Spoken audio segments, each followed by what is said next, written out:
The hallway was silent. Too silent for a palace that never truly sleeps. James Carter had walked these corridors for 12 years. He knew every creak in the floorboards, every shadow cast by the ancient paintings on the walls. But tonight, something felt different. The air was heavy, thick with a presence he couldn't name. It was 2:47 in the morning when he saw it. A glint of blue on the burgundy carpet. Small, brilliant, impossibly out of place. James stopped mid-step. His flashlight beam catching the object, his heart skipped. In all his years as palace security, he'd learned one rule above all others. Nothing is ever dropped here by accident. He crouched down slowly, his knees protesting the movement. The object was a gemstone. Deep blue, the kind of blue that reminded him of the ocean on a postcard or the sky right before a storm. It was the size of a large grape cut with precision, catching the light like it had been waiting to be found. His hand trembled as he reached for it. The moment his fingers touched the stone, a chill ran down his spine. Not from cold, but from something else. Something he couldn't explain. Before you hear what happened next, if stories like this give you chills, hit that subscribe button. You won't want to miss where this goes. James stood up, the sapphire heavy in his palm. He looked down the hallway, empty. He looked behind him. Nothing but portraits of royals long gone, their painted eyes seeming to watch him in the dim light. This corridor led to the private wing, the wing where Princess Kate had been recovering, the wing that had been under the strictest security for months, ever since her surgery.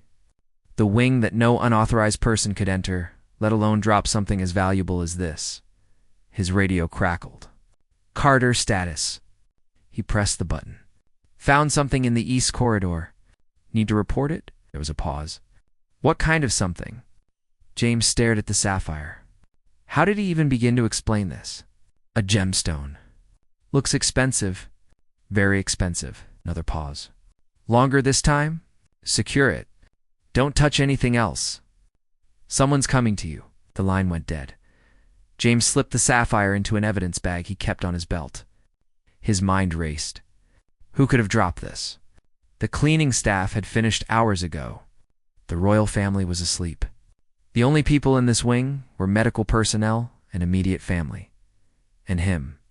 He walked to the window at the end of the hall and looked out at the palace gardens. The moon was nearly full, casting silver light across the perfectly manicured hedges. A fog was rolling in, slow and deliberate, like it had a purpose. That's when he heard it. Footsteps. Light. Quick. Coming from around the corner, James turned, his hand instinctively moving to his belt. But when the figure appeared, he froze. It was Margaret, one of the senior housekeepers. She was pale, her eyes wide, her hand clutched to her chest like she was trying to keep her heart from jumping out. James, she whispered, her voice shaking. Please tell me you didn't see her too. His blood went cold. See who? Margaret stepped closer, glancing over her shoulder like she was afraid someone might hear. The woman in the white dress, walking through the walls. I saw her. Right here? Right where you're standing? James felt the weight of the sapphire in his pocket. The chill returned, stronger this time. What did she look like? He asked, though part of him already knew the answer. Margaret's eyes filled with tears. She looked like Princess Diana. James didn't believe in ghosts. He'd spent 12 years in the palace, walked through darkness more times than he could count, and never once felt afraid of the dead. The living were dangerous enough, but Margaret wasn't the type to lie. She'd worked at the palace for 23 years. She'd seen prime ministers come and go, watched royal children grow up, kept secrets that would make headlines for decades. If Margaret said she saw something, she saw something. Where? James asked, his voice steady despite the hammering in his chest. Margaret pointed down the corridor, toward the private wing. Her fingers shook. She came from there. From Kate's room. She walked right through the door, James. Through it. Like it wasn't even there. The sapphire felt heavier in James's pocket. What was she doing? He asked. Looking, Margaret whispered. Just looking. Her head was turning like she was searching for something. And then she saw me. Margaret's voice cracked. She smiled. It was gentle, kind, and then she was gone, like smoke. James pulled out his radio, then stopped. What would he even say? That a housekeeper saw a ghost? That he found a mysterious sapphire in a secured corridor? He'd sound insane. Did anyone else see her? He asked instead. Margaret shook her head. I was alone. I came to check on the fresh linens we left in the storage room. I wasn't supposed to see anything. A door opened down the hall. Both of them turned. Dr. Amelia Chen, Kate's personal physician, stepped out of her room, her tablet in hand. She looked exhausted, her eyes rimmed with the kind of fatigue that came from weeks of worry. Is everything all right? She asked, noticing their expressions. James exchanged a glance with Margaret. Dr. Chen, has anyone been in this corridor tonight? Anyone at all? Dr. Chen frowned. No, just me and the night nurse. Why? We found something, James said carefully. He pulled out the evidence bag. The sapphire caught the light, brilliant and impossible. Dr. Chen's face went white. She walked toward them, her steps quick, her hand reaching out but not touching the bag. Where did you find that? Right here. On the floor. About 10 minutes ago. Dr. Chen stared at the stone like it was a bomb. That's not possible. Why? Margaret asked. Dr. Chen looked up at them. And in her eyes was something James had never seen before. Fear. Raw, undiluted fear. Because I've seen that sapphire before. We all have. It's famous. James felt his stomach drop. What do you mean famous? It's from Princess Diana's engagement ring, Dr. Chen said, her voice barely above a whisper. The ring that Prince William gave to Kate when he proposed. The ring Kate has been wearing for years. The three of them stood in silence. The weight of those words settled over them like a blanket. That's impossible, James finally said. Kate's ring is with her. In her room. It's never left her finger. Dr. Chen nodded slowly. I know, I saw it myself this evening when I checked on her. She was sleeping, and the ring was on her hand. I remember because it caught the lamplight. Margaret grabbed James's arm. Then how is this here? No one had an answer. Dr. Chen took a breath. We need to check. Right now. They walked together toward Kate's room, their footsteps muffled by the carpet. James felt like he was walking toward something he couldn't take back. A line that once crossed would change everything. Dr. Chen knocked softly. The night nurse, a young woman named Sarah, opened the door a crack. Dr. Chen. Is Princess Kate still asleep? Yes. Hasn't moved in hours. Can you check her ring?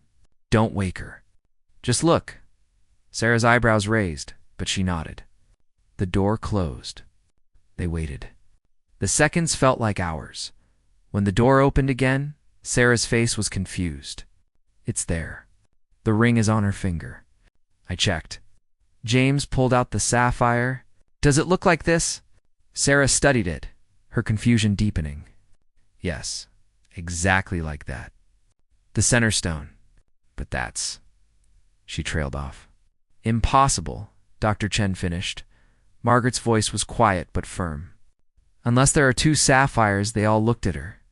Or, she continued, her eyes meeting James's, unless what I saw wasn't a ghost at all. Unless Diana's trying to tell us something. Sound came from inside Kate's room. A soft gasp, like someone waking from a dream. Then Kate's voice, weak but clear. She was here. Diana was here. Dr. Chen moved first. She pushed through the door, James and the others following close behind. Kate was sitting up in bed, her face pale but alert. The medical monitors beeped steadily beside her. Her hand was pressed against her chest, over her heart. Your Highness, Dr. Chen said gently, moving to her side. Are you all right? Did you have a nightmare? Kate shook her head. Her eyes were distant, focused on something the rest of them couldn't see. It wasn't a nightmare. She was standing right there. She pointed to the corner of the room near the window. In a white dress. She smiled at me. Sir. The nurse checked the monitors quickly. Everything stable. Heart rate elevated but not dangerous. James stayed by the door, the sapphire burning a hole in his pocket. He watched Kate's face. She didn't look scared. She looked peaceful, almost relieved. What did she say? Margaret asked softly from behind James. Kate's eyes finally focused, landing on Margaret. You saw her too, didn't you? In the hallway? Margaret's hand flew to her mouth. She nodded. She didn't speak with words, Kate said. But I understood her. She wanted me to know something. Kate paused, her fingers touching the ring on her hand. The sapphire glinted in the soft lamplight. She wanted me to know I'm not alone, that I'm protected. Dr. Chen exchanged a look with James. He could see the conflict in her eyes. The doctor in her wanted to dismiss this as post-surgery confusion, maybe medication side effects. But the woman in her, the one who had just seen an impossible sapphire appear in an empty hallway, that woman was listening. Your Highness, James said, stepping forward. I need to show you something. He pulled out the evidence bag. The sapphire inside seemed to glow, even through the plastic. Kate's breath caught. Her hand moved to her own ring, touching the center stone. That's impossible. That's what we said, Dr. Chen murmured. Kate stared at the sapphire James held. Where did you find it? In the hallway? Outside your room? Right where Margaret saw the woman in white. The room fell silent, except for the steady beep of the monitors. Kate's eyes moved from the sapphire to James's face, then to Margaret, then back to the stone. May I hold it? She asked. James hesitated. Dr. Chen nodded. He walked to the bedside and carefully opened the bag, tipping the sapphire into Kate's outstretched palm. The moment the stone touched her skin, Kate gasped. Not in pain. In recognition. It's warm, she whispered. Like it's been held by someone. They all watched as Kate brought the sapphire closer, studying it in the lamplight. She turned it slowly, examining every facet. Then she did something that made James's heart stop. She held it next to her ring. Next to the sapphire that had once belonged to Diana, they were identical. Not similar, identical. The same deep blue. The same cut. The same size. Even the tiny inclusion near the bottom that made Diana's sapphire unique. It's a small mark that experts had documented 1,000 times. It was there. This isn't a copy, Kate said, her voice filled with wonder. This is her stone. I don't know how, but this is Diana's sapphire. But that's Diana's sapphire, Sarah said, pointing to Kate's ring. The original. The one that's been documented and photographed. The one that never leaves your finger. Kate looked up at them, tears forming in her eyes. I know this sounds crazy, but I think she gave me a piece of herself, a piece of her protection. Margaret stepped closer to the bed. Your Highness, if I may, my grandmother used to tell me stories. Old stories from her village. She said that when someone who loved you died, if their love was strong enough, they could leave pieces of themselves behind. Pieces meant to protect, to guide, to watch over. She called them love stones. Dr. Chen opened her mouth to speak, probably to offer a rational explanation, but Kate spoke first. I felt her presence before, Kate said quietly. During the surgery, when things got difficult, I felt someone holding my hand. I thought I was dreaming, but it felt so real, so warm. And I heard a voice telling me to hold on, to fight, that my children needed me. James felt goosebumps rise on his arms. He'd been briefed after the surgery. He knew that Kate had crashed on the table, that for 37 seconds, they'd almost lost her. The medical team had called it a miracle that she pulled through. When did you feel this? Dr. Chen asked, her clinical mask slipping. The exact moment I should have died, Kate said simply. I felt her pull me back. The monitor beeped. Outside the window, the fog had grown thicker. The gardens were invisible now, swallowed by white. Kate closed her hand around both sapphires, the one from her ring and the one James had found. She's still here. She's been here the whole time. Watching over me? Watching over this family, Your Highness, James said carefully. What do you want us to do with the stone I found? Kate looked at him with eyes that held a certainty he couldn't argue with. Keep it close. Keep it safe. Because I think Diana left it for a reason. What reason? Sarah asked. Kate's voice dropped to a whisper. Because the danger isn't over yet. The words hung in the air like smoke. The danger isn't over yet. Dr. Chen moved closer to Kate. What do you mean? What danger? Kate's hand trembled slightly as she placed the mysterious sapphire back in James's palm. She kept her eyes on the stone. I didn't want to tell anyone. I thought I was being paranoid. Overly cautious because of everything that's happened? Tell us what? Dr. Chen pressed gently. Kate took a breath. 2 days before my surgery, someone sent flowers to my room. Beautiful white roses. There was no card, no name. Security checked them. They were clean. But when I touched them, they felt wrong. Wrong how? Cold. Like they'd been kept in a freezer too long. And the smell. Roses should smell sweet, but these smelled like something chemical. Something hidden under perfume. Dr. Chen's face hardened. Why didn't you report this? I did, Kate said. To William. He had them tested. Nothing showed up. The lab said they were normal flowers. So we thought I was imagining things. Stress from the upcoming surgery. James's mind raced. He pulled out his radio. This is Carter. I need the head of security to my location immediately. Code yellow. Code yellow meant potential threat. Not immediate danger, but something that needed attention now, Kate continued, her voice stronger now. Last night, before you all came in, I woke up. My door was open just a crack. I always sleep with it closed, always. And I saw a shadow in the hallway. Someone standing there, watching. Sarah's eyes went wide. I checked on you at midnight. The door was closed. I made sure. This was at 2:30, Kate said. Right before I saw Diana. The timestamp clicked in James's mind.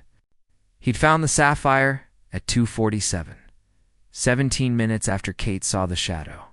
17 minutes after Diana appeared. Who else has access to this wing? James asked Sarah. His immediate family, medical staff, and security. Everyone's been vetted. Background checks. The works. Margaret cleared her throat. Not everyone. They all turned to her. There was a new maintenance worker. Started 3 days ago. Said he was covering for someone on sick leave. I thought it was strange because I didn't recognize the person who was supposedly sick, but his credentials checked out. James felt ice in his veins. Where is he now? I don't know. He was supposed to fix the heating vent in the west bathroom. That was around 10 o'clock. I haven't seen him since. James was already moving. Dr. Chen, lock this door. Don't open it for anyone except me or the head of security. Sarah, you stay with Princess Kate. Margaret, come with me. They rushed into the hallway. James spoke into his radio as he walked. All units, we have a potential unauthorized person in the private wing. Maintenance worker, male, started 3 days ago. Find him now, the response crackled back. Copy that. Description? Margaret spoke up. Tall, maybe 6 feet. Dark hair, thin, had a scar on his left hand. Between his thumb and finger, James repeated the information. Then he and Margaret moved quickly through the corridors, checking every room, every corner. The palace felt different now. The shadows felt darker. The silence felt threatening. They reached the west bathroom. The door was closed. James put his hand on his belt, on the weapon he'd carried for 12 years but never drawn. He nodded to Margaret. She stepped back. He pushed the door open. The bathroom was empty, but the heating vent cover was off, lying on the floor. James approached carefully. He looked inside the vent. His blood ran cold. Inside was a small black bag. James pulled it out, his hands steady despite the adrenaline. He opened it. A syringe. 3 vials of clear liquid. A key card that shouldn't exist. One that would open every door in the private wing. And a photograph. The photograph was of Kate. Taken recently. From inside the palace, she was in her room, sleeping. Someone had been watching her. Someone had been close enough to take this picture without anyone knowing.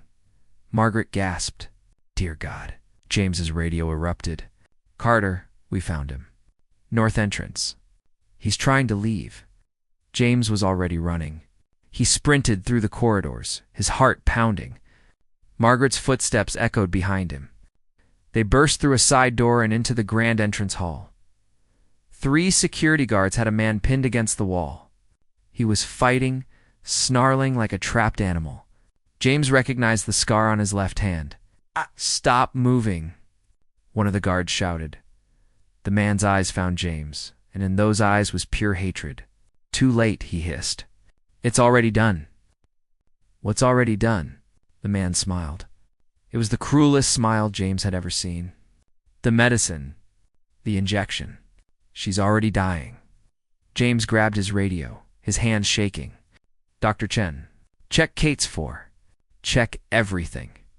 Now." He heard chaos through the radio. Dr. Chen's voice, sharp with panic. Sarah crying out. The sound of equipment being moved, alarms going off. Then silence. James ran. He ran faster than he ever had in his life. Back through the corridors, past the portraits, past the windows where the fog pressed, against the glass like it was trying to get in. He burst into Kate's room. Dr. Chen was standing over the IV bag, her face white. In her hand was a syringe, half empty. Someone injected something into the line. Within the last hour, before we locked the door, Sarah was checking Kate's vitals. The monitors were beeping faster. Kate's breathing was shallow. "What is it?" James asked, though he knew. He knew from the vials in the bag. He knew from the man's smile. "Poison," Dr. Chen said, her voice breaking. "I don't know what kind. I don't know if we can stop it." Kate's eyes fluttered open. She looked at James, and somehow she was still calm. "The sapphire," she whispered. "Give me the sapphire." James didn't think. He just moved. He pulled the stone from his pocket and placed it in Kate's hand. The moment it touched her skin, something changed. The air in the room shifted. The temperature dropped. And standing in the corner where Kate had pointed earlier was a figure in white Diana had returned. And this time, everyone could see her. James had seen many impossible things in his life, but nothing prepared him for this. Diana stood in the corner, as real as any living person. Her white dress moved slightly, as if caught in a breeze that didn't exist. Her face was gentle, beautiful, exactly as James remembered from photographs. But her eyes held a power that no photograph could capture. Dr. Chen's clipboard clattered to the floor. Sarah backed against the wall, her hand over her mouth. Margaret fell to her knees, but Kate didn't look afraid. She looked at Diana like she was looking at family. Diana moved forward, not walking, gliding. She came to Kate's bedside and placed a translucent hand over Kate's heart. Where she touched, a soft blue light began to glow. The same blue as the sapphire. "She's dying," Dr. Chen whispered, tears streaming down her face. "The poison is in her system. I don't know how to stop it. I don't know what it is." Diana turned her head toward Dr. Chen. When she spoke, her voice was like wind through leaves, soft but clear. "You cannot stop it with medicine, but love can stop anything." The sapphire in Kate's hand began to pulse with light. The glow spread up her arm, across her chest, surrounding her heart. The monitors that had been beeping frantically began to slow. To stabilize, James watched in awe as the blue light traveled through Kate's body like water through roots. Wherever it went, color returned to her skin. Strength returned to her breathing. Diana leaned close to Kate's ear. James couldn't hear what she said, but Kate's eyes closed and tears slipped down her cheeks. Kate nodded once, twice, understanding something the rest of them could only guess at. The light grew brighter, so bright that James had to shield his eyes. He heard Sarah gasp, Margaret praying in a language he didn't recognize, Dr. Chen's quiet sobs, and then, as suddenly as it began, the light faded. Diana stepped back. She looked at each person in the room, her gaze lingering on James. When her eyes met his, he felt something pass between them. A trust. A responsibility. "Guard her," Diana said, her voice directed at him. "The way I cannot anymore." The way I wish I could have guarded myself. I will, James said, his voice hoarse. I swear it. Diana smiled. It was the same smile from 1,000 photographs, but warmer, more real. Then she looked at the sapphire in Kate's hand. A piece of my love. A piece of my protection. Keep it close. Both of them. Together, they are stronger than any poison. Stronger than any hate. Will you come back? Margaret asked from the floor, her voice small. Diana's form began to fade. I never left. I've been here all along. In every moment they needed me. In every shadow that protected them. In every choice that saved them. Her eyes returned to Kate. Especially you. You wear my ring. You carry my love. And now, you carry my strength. Kate's hand closed around the sapphire. Thank you, she whispered, for saving me. For all of it. You would have done the same, Diana said, her voice growing fainter. That's why you're family. That's why my sons chose well. The figure faded like morning mist. First her dress, then her hands, then her face. The last thing to disappear was her smile, and then she was gone. The room fell into stunned silence. The only sound was the steady beep of the monitors, normal, healthy, alive. Dr. Chen rushed to Kate's side, checking vitals with shaking hands.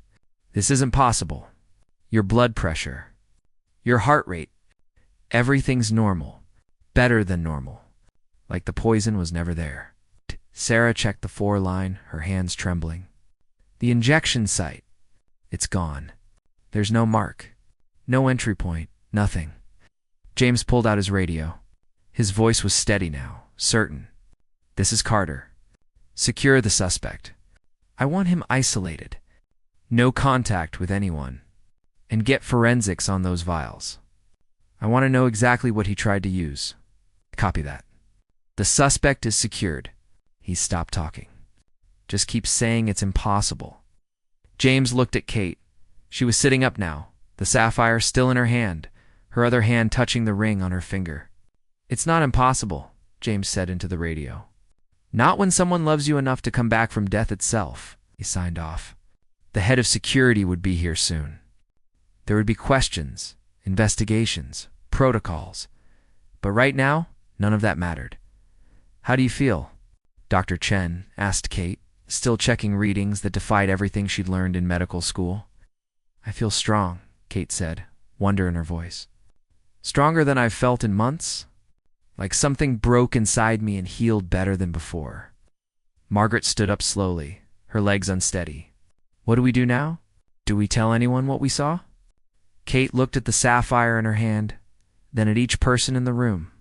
We tell the truth, that I was in danger, that someone tried to hurt me, that I survived because of love, because family doesn't end with death, it transcends it.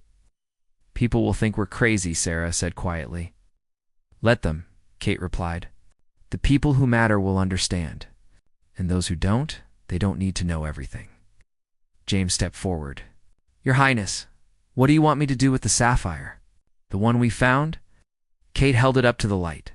It glowed softly, like it held a piece of the sun inside. I think I know exactly what to do with it. Diana showed me.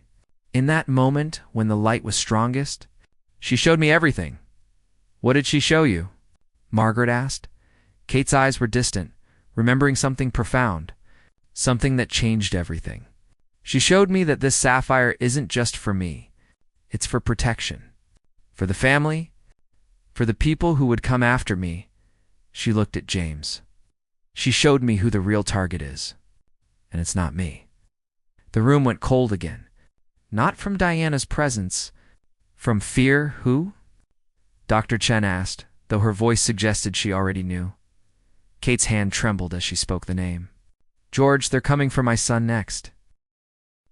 The words hit James like a physical blow. Prince George, the heir. Just a child. Where is he now? James demanded, already moving toward the door. At school, Kate said, trying to stand. Dr. Chen gently pushed her back down. He's supposed to come home tomorrow. William is with him.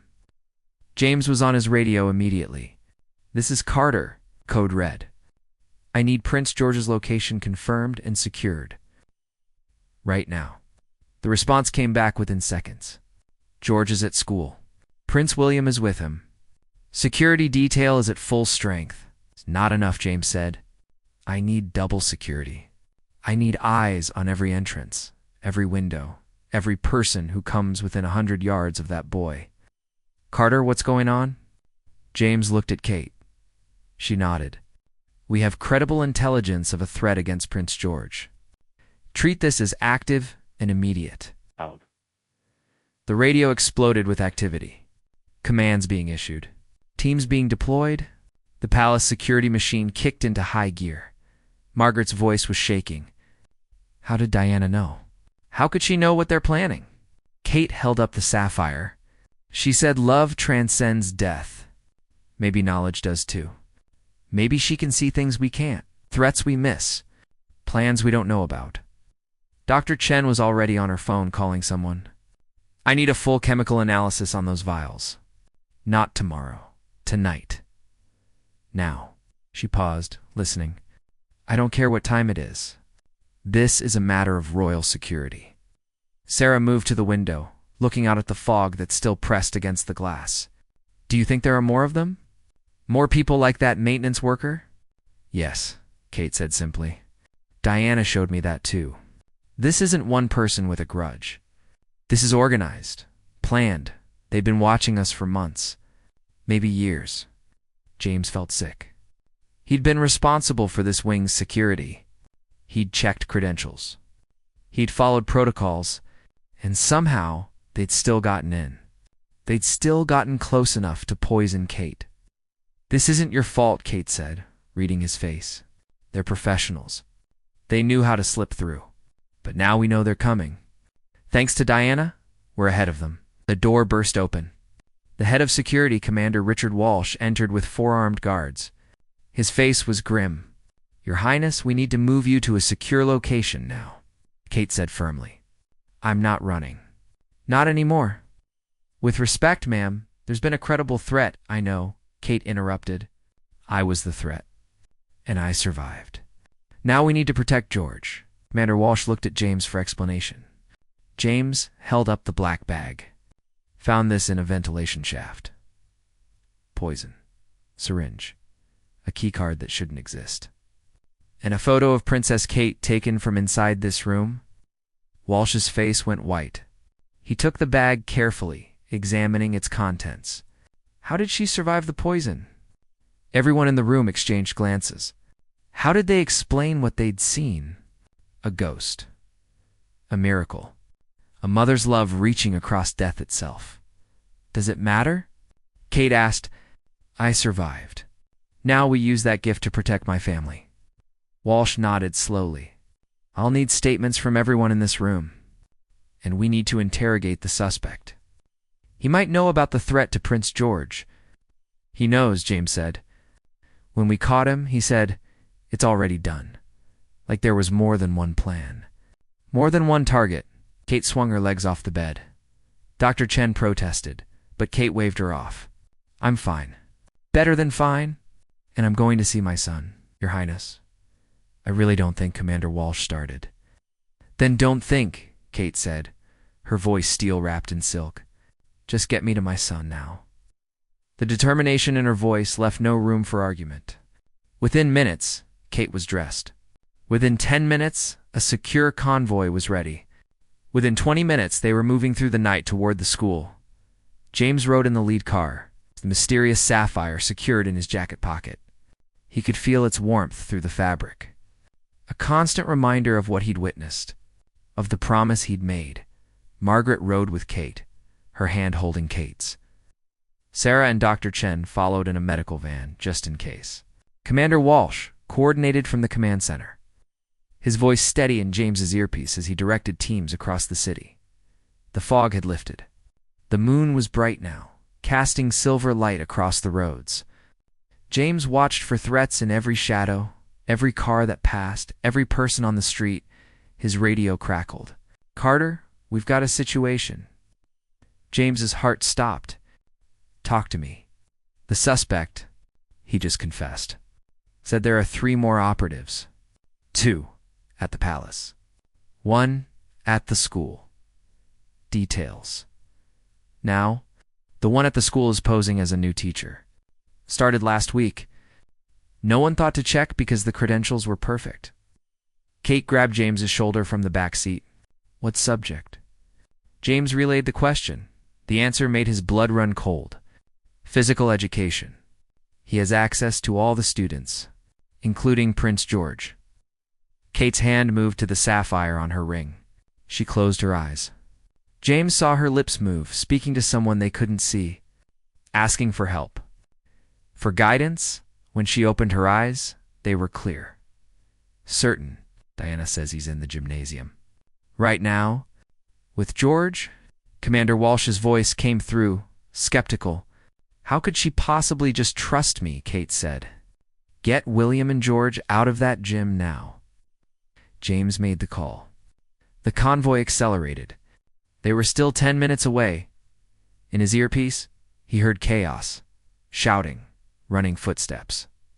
William's voice angry and commanding. Get my son away from that man now. Then a sound that made James's heart stop. A gunshot. The convoy screamed through the gates of the school. James was out before the car fully stopped. He ran toward the gymnasium, his weapon drawn, his training taking over. The doors were open. Security guards surrounded a man on the ground. He was bleeding from the shoulder.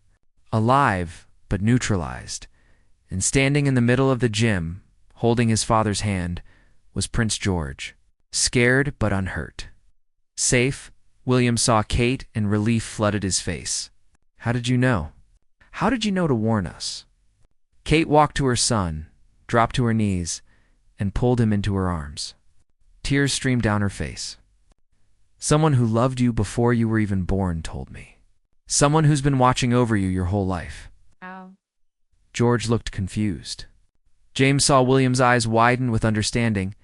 Kate pulled the sapphire from her pocket, the one James had found, the one Diana had left. She held it up, and in the moonlight streaming through the gym windows, it glowed with that same gentle blue light. Your grandmother, Kate whispered to George. Princess Diana, she saved us all tonight.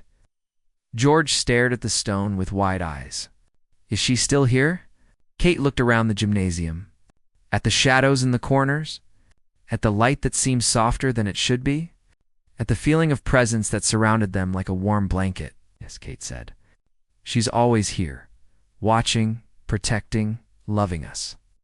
James looked at the sapphire in Kate's hand, at the one on her ring. 2 stones that should be one. 2 pieces of a mother's love that crossed the boundaries of death itself. Commander Walsh approached, his radio alive with reports. We've secured the other 2 operatives at the palace.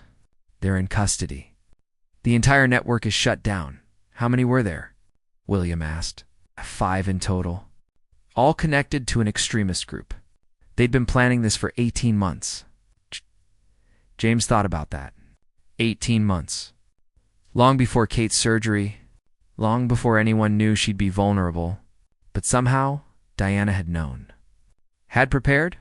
Had left a piece of herself behind to protect the family she could no longer hold. Kate stood, George in her arms. She walked to James. Thank you. For finding the sapphire. For believing. For protecting us. I made a promise, James said simply. Kate placed something in his hand. The mysterious sapphire. The one that had started everything. Keep this. Diana gave it to you as much as to me. You're part of this family now. Part of the protection. James wanted to refuse. It was too precious. Too important. But the weight of it in his palm felt right. Like it belonged there. What do we tell people? Sarah asked, joining them. About what happened tonight? Kate looked at her family. At the security team. At Margaret, who had seen Diana first. At Dr. Chen, who had witnessed a medical impossibility. At James, who held a piece of a miracle in his hand. We tell them the truth, Kate said. That love doesn't end. That family doesn't stop at death.